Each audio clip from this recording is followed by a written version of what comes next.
इनकलाबी party के सदर सजाद अफजर साहब से गुजारिश करूंगा कि वो अपना खिताब पेश करें। जनाब सजाद अफजर साहब। बिस्मिल्लाहिर्रहमानिर्रहीम। मैं बर्क़ी बज़्म वफ़ा में ज़िंदा हूँ, मुझे तलाश कर मेरी महफिल में मेरा मज़ार न पूछ।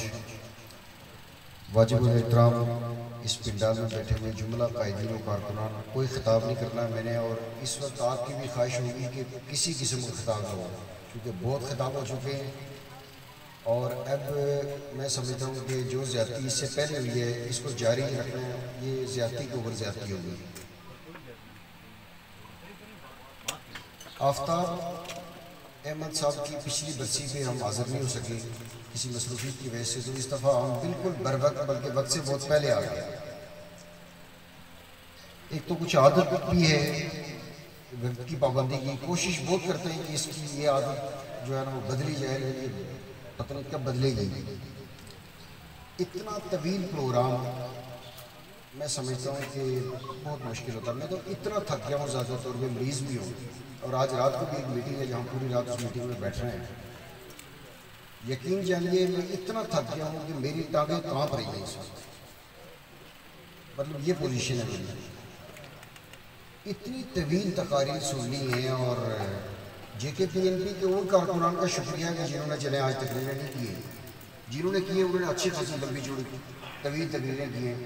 एहसन इसाक साहब आपका शुक्रिया कि आप हमेशा मजलिस में यकता ही रहते हैं। मेरी कोशिश भी कि ऐसा ही होना चाहिए। इस पर भी बात करके मैं तवील कर रहा हूँ बहुत सारे, ये तवालत की बात करके भी आपको बहुत ज़ाया कर रहा हूँ, इसलिए नहीं चाहता कि ये बात की जाए। इसको यहीं रोक के ये जितने शिकवे शिकायत है ना, रियाज शाह साहब से कहता हूँ एक पार्टी एक फ्लैग की बात ठीक है, आप भी 3 साफी आए थे तो इनमें से एक रिप्रेजेंट कर लेता ना यार, एक तर्जुमानी कर लेता काफ़ी था ना। चल जाएंगे इताद विताद, जरा तकरीरें कम करने की प्रैक्टिस करें खुदा के लिए। कोशिश करें कि एक पार्टी का प्रेसिडेंट मौजूद है, सेक्रेटरी जनरल मौजूद है, या कोई रहनुमा मौजूद है, तो वो एक आदमी तर्जुमानी कर ले, मेरा ख्याल है काफ़ी होता है। ये तकरीरें सीखने का या इसकी प्रैक्टिस का कोई और माहौल बनाए, इंडोर प्रोग्राम करें, वहाँ अपने हर कारकुन से बात करवाएं, तरबीती सेशन रखें, लेकिन पब्लिक को इतना इम्तहान में डालना यार, ये मैं समझता हूँ बहुत ज़्यादा। हर प्रोग्राम में ये होता है, और आपको पता है कि आज के इस प्रोग्राम में ज़्यादातर पार्टियों के कारकुनानी बैठे हुए हैं, पब्लिक बहुत कम है। किसको सुना रहे हैं, किसको इतनी लंबी चौड़ी बातें सिखा रहे हैं? लिहाजा मेरी रिक्वेस्ट है, इसका ख्याल रखिए। एक बात गुजारिश करके 2 बातें, एक आफ्ताब साहब को मुतल्लिक, जितना आफ्ताब साहब को हमने जाना है, कुछ नशिस्तें भी हुई, उनसे बातचीत हुई। आफ्ताब साहब की 2-3 बड़ी खुसूसियात थी। एक खुसूसियत आफ्ताब साहब की ये थी कि वो अपने पार्टी के वर्कर्स हों या कोई भी आज़ाद पसंद पार्टी का वर्कर हो, आफ्ताब साहब उन सब के लिए बड़ा बराबरी का रवैया रखते थे। बड़ा एक मुनासिब स्कूल जो सलूक होता है उसमें सलूक, वो उनका वतीरा था। दूसरी बात ये थी कि उमूमी तौर पर पार्टियों में कुछ लोग पढ़ने वाले ज़्यादा हैं, कुछ लोग एक्टिविज्म की तरफ ज़्यादा जाते हैं, कुछ लोग मुज़ाहमतकार होते हैं, कुछ फ़लसफ़ा पढ़ने वाले होते हैं। आफ्ताब साहब में ये दोनों चीज़ें बड़ी बैलेंस में जमा थी, ये दोनों बातें। आफ्ताब साहब का किताब के साथ भी ताल्लुक था, डिस्कशन डिबेट इन चीज़ों के साथ भी बड़ा ताल्लुक था। साहिब मुताला आदमी थे, लिटरेरी आदमी थे, और प्लस में एक बहुत बड़े मुज़ाहमतकार भी थे। ये एक बैलेंस था आफ्ताब साहब की शख्सियत में। मैं समझता हूँ कि वो Jammu Kashmir People's National Party का एक बहुत बड़ा एहसास है। सच्ची बात है, आज उनकी वालदा साहिबा से मुलाकात हुई, उनके आंसू बंद ही नहीं हो रहे थे, और उनके साथ उनके चाहने वाले दीगर पार्टीज के लोग, उनकी भी कैफियत यही थी। हम ये समझते हैं कि ये हादसा जो हुआ ये महज आफ्ताब साहब की फैमिली के साथ नहीं हुआ, बल्कि उनकी जो सियासी फैमिली है, उनकी जो नज़रियाती फैमिली है, वो ज़्यादा मुतासर हुई है, वो बहुत ज़्यादा मुतासर हुई है। इसलिए पार्टीज़ में आफ्ताब पैदा करने की कोशिश करनी चाहिए। हमें बहुत से आफ्ताबों की ज़रूरत है। तो मैं उनकी वालदा को, उनकी फैमिली को खराजे तहसीन पेश करता हूँ कि आज दूर दराज से लोग यहाँ आफ्ताब साहब के लिए आए हैं, उनकी मोहब्बत में आए हैं, उनसे ताल्लुक़ के लिए आए हैं।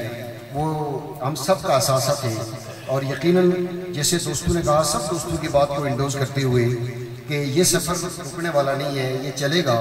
आफ्ताब जिस्मानी तौर पे हमसे चले गए, लेकिन बहरहाल वो अपने फ़िक्र नज़र, अपनी मज़ाहमती जिद्दोजहद और अपनी जोहद मसलसल और अपने रवैयों और जो उनके फ़िक्र नज़र के साथ साथ उनका एटीट्यूड था, उस सब के साथ हम सब के दिलों में हमेशा हमेशा जिंदा रहेंगे।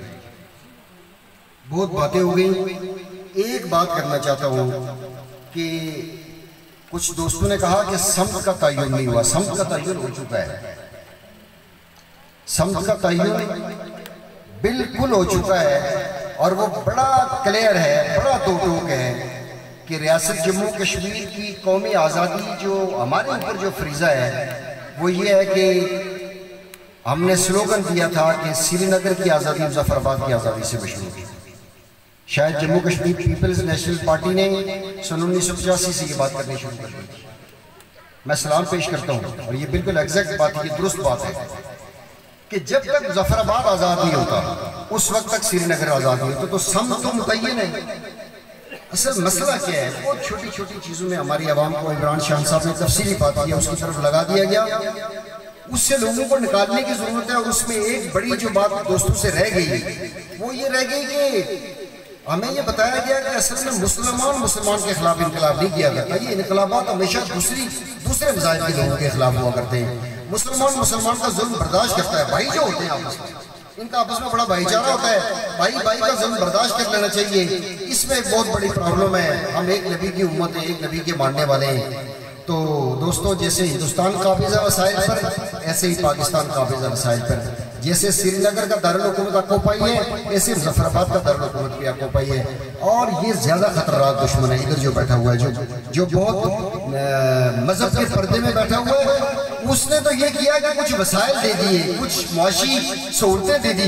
इसने मुआशी सहूलतें भी नहीं दी। इसने कहा मजहब बस अकीदा अपना बचाए रखो। पाकिस्तान के साथ का मतलब क्या, ला इलाहा इल्लल्लाह, और पाकिस्तान का रिश्ता क्या, ला इलाहा इल्लल्लाह।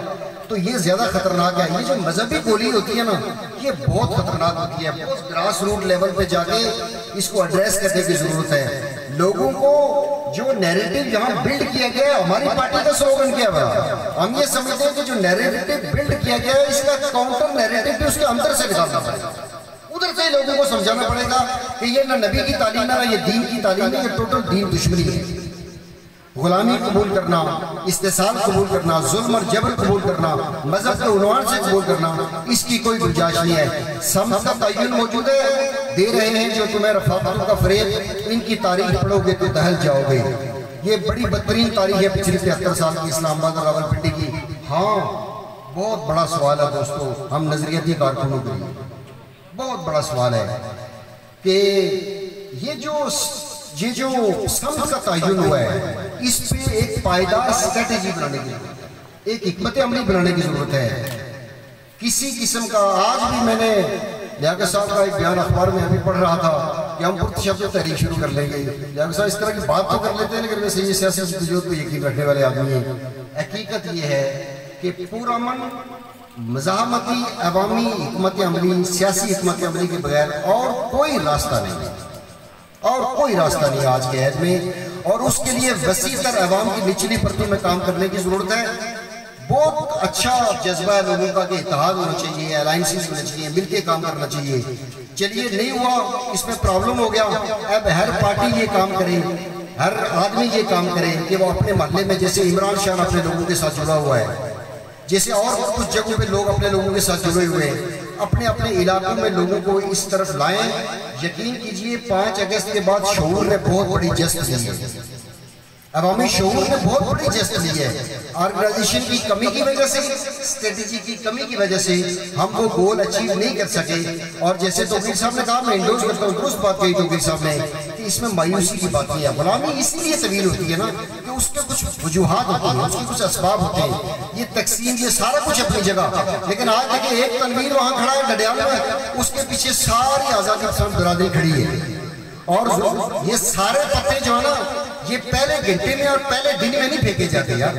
ऐसा नहीं होता कि सारे आजाद कश्मीर से लोग डडियाल से आना शुरू हो जाए। ये मुनासिब हिकमत अमली नहीं है। इस पे सोचा जा रहा है कि इसको कहां तक सारी ताकत जाके डडियाल में हमने शुरू करनी है, हमने डडियाल में जाके सारी ताकत दिखानी है। इसकी जरूरत नहीं है, इसको मरहलेवार आगे बढ़ाएंगे। मैं तो हुकूमत आजाद कश्मीर से गुजारिश करूंगा, तनवीर को रिहा नहीं करना। बिल्कुल नहीं रिहा करें, उसका गिरफ्तारी हक पड़ता है, उसको अंदर रखें, लॉकअप के अंदर रखें उसको। बाबा जान और इफ्तिखार करबलाई को अगर 40-40 साल के लिए रखा हुआ है तो तनवीर को भी रखे। क्यों उसने पाकिस्तानी परचम की बेहरमती की है? जरा अपने परचम की अहमियत लोगों को समझने दें, उस वक्त तक तनवीर को अंदर रखें, अच्छी बात है। और क्या पता बाज दफा कोई एक चिंगारी बहुत बड़ी तहरीक का बायस बन सकती है। सिर्फ इस एक लडियाल के चौक के परचम का मामला ना बढ़े, मुमकिन ऐसी फ्लैग के नाम से कोई तहरीक उठ जाए। और मैं आपको बताऊं, हमारे बहुत बड़ी बड़ी अभी हमारे गाँव में राजा फारूक इधर आए हुए थे, डॉक्टर नजीब साहब आए हुए थे, उनकी मौजूदगी में किसी इलाका पसंद आदमी ने वहां पाकिस्तान का झंडा नहीं लगाया। वज़ीर आज़म आया हुआ था, लेकिन किसी ने इलाका पसंद पार्टी ने वहां झंडा नहीं लगाया। क्यों? लोगों को नफरत होती जा रही है और ये समझते हैं कि लोगों को नफरत है। ये लोग खड़े होकर कहेंगे उतारो ये झंडा, तो हमारे सामने अगर किसी ने उतार लिया तो क्या होगा? इसलिए इन बेचारों का अपनी नौकरी का मसला होता है, वरना ये भी पब्लिक का जो मूड है वो चेक कर रहे हैं, देख रहे हैं, एक आम आदमी का मूड बन रहा है। इसलिए ये फ्लैग के नाम से शायद कोई तहरीक हमारी बन जाए, शायद हमारी गैरत जाग जाए, हम कहीं जो नहीं बैठ रहे थे आपस में, जो नहीं मिल रहे थे आपस में, शायद हमें मिलना पड़ जाए। इसलिए हुकूमत आज़ाद कश्मीर से स्ट्रांग मुतालबा है कि तनवीर अहमद को रिहा नहीं करना है, उसको अंदर ही रखना है। इंशाअल्लाह अज़ीज़ बहुत बेहतर होगा। मैं एक बार फिर आपका शुक्रिया अदा करते हुए आपसे इजाज़त चाहूँगा। वाखिर दावाना अल्हम्दुलिल्लाह रब्बिल आलमीन। बड़ी खूबसूरत गुफ्तगू सज्जाद अफजल साहब ने आपके सामने रखी है। इसके बाद मैं